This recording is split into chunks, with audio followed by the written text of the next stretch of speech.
آج ہم قرآن مجید کی ایک نہایت خوبصورت اور دل کو چھو لینے والی سورۃ الطارق کی ابتدائی آیاتوں کو سنیں گے۔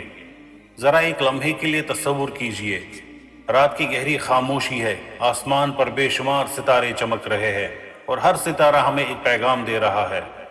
یہ پیغام ہے اللہ کی قدرت کا، اس کی عظمت کا اور اس کی نگرانی کا۔ رب العالمین اس سورہ کی ابتدا آسمان اور ایک چمکتے ہوئے ستارے کی قسم سے کرتے ہیں۔ یہ قسم ہمیں متوجہ کرتی ہے کہ ہم اس وسیع کائنات کو دیکھیں، اس کی وسعت پر غور کریں اور سوچیں کہ کون ہے جس نے اس عظیم نظام کو قائم رکھا ہوا ہے۔ میرے بھائیوں اور بہنوں، ان آیات میں اللہ تعالی ہمیں ایک بہت اہم حقیقت یاد دلاتے ہیں کہ اس دنیا میں ہم اکیلے نہیں ہیں۔ ہماری ہر بات، ہر عمل، ہر نیت کو فرشتے لکھ رہے ہیں۔ یہ احساس اگر ہمارے دل میں زندہ ہو جائے تو ہماری زندگی بدل سکتی ہے۔ ہم گناہوں سے بچ سکتے ہیں اور نیکیوں کی طرف تیزی سے بڑھ سکتے ہیں۔ آج کی ان آیات میں رب العالمین ہمیں یہ بھی سکھاتے ہیں کہ انسان کو اپنی تخلیق پر غور کرنا چاہیے۔ ہم کہاں سے آئے، کس نے ہمیں پیدا کیا اور ایک دن ہمیں کس کے سامنے حاضر ہونا ہے۔ تو آئیے دل کی گہرائیوں کے ساتھ، عاجزی کے ساتھ اور سیکھنے کی نیت کے ساتھ سورۃ الطارق کی ان بابرکت آیات کو سمجھنے کی کوشش کرتے ہیں، تاکہ ہمارا ایمان مضبوط ہو جائے اور ہمارا دل اللہ کی معرفت سے روشن ہو جائے۔ بسم اللہ الرحمن الرحیم۔ والسماء والطارق، قسم ہے آسمان کی اور رات کو آنے والے کی۔ by the sky and the night visitor۔ وما ادراک ما الطارق، اور آپ کو کیا معلوم کہ رات کو آنے والا کیا ہے۔ and what will make you know what the night visitor is۔ النجم ul Saqib, وہ چمکتا ہوا ستارہ ہے۔ It is the piercing star۔ رب العالمین ان آیات میں آسمان اور طارق کی قسم کھا رہے ہیں۔ طارق کے معنی ہے رات کو آنے والا۔ عربی زبان میں رات کے وقت آنے والے کو طارق کہا جاتا ہے، کیونکہ وہ رات کی خاموشی کو توڑتے ہوئے آتا ہے۔ رب العالمین فرماتے ہیں، اور آپ کو کیا معلوم کہ طارق کیا ہے؟ پھر خود ہی اس کی وضاحت فرماتے ہیں کہ وہ چمکتا ہوا ستارہ ہے۔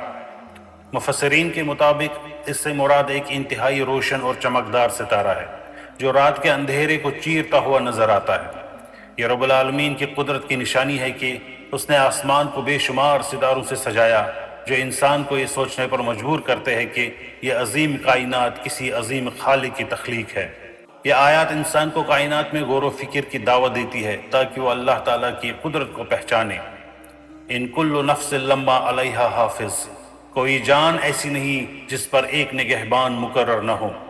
There is no soul but that it has over it a protector۔ اس آیات میں رب العالمین ایک بہت اہم حقیقت بیان فرماتے ہیں کہ ہر جان پر ایک نگہبان مقرر ہے، یعنی ہر انسان کے ساتھ فرشتے مقرر ہے جو اس کے اعمال کو لکھتے ہیں۔ ان فرشتوں کو کرام کاتبین کہا جاتا ہے۔ اس آیات سے ہمیں یہ سبق ملتا ہے کہ انسان کا کوئی بھی عمل چھپا ہوا نہیں ہے۔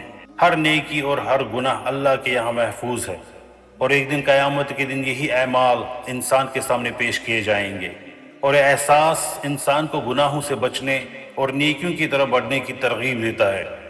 فَلْيَنظُرِ الْإِنسَانُ مِمَّ خُلِقَ، پس انسان کو دیکھنا چاہیے کہ وہ کس چیز سے پیدا کیا گیا ہے۔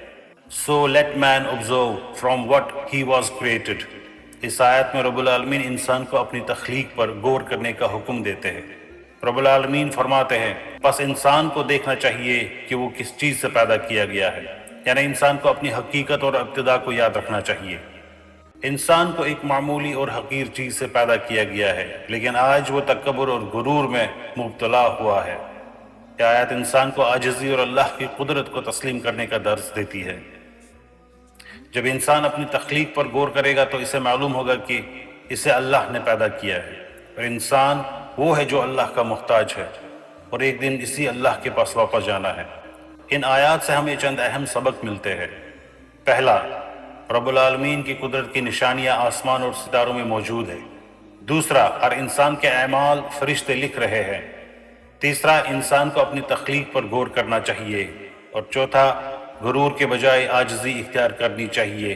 اور پانچواں، رب العالمین ہر چیز پر مکمل قدرت رکھتا ہے۔ والسلام۔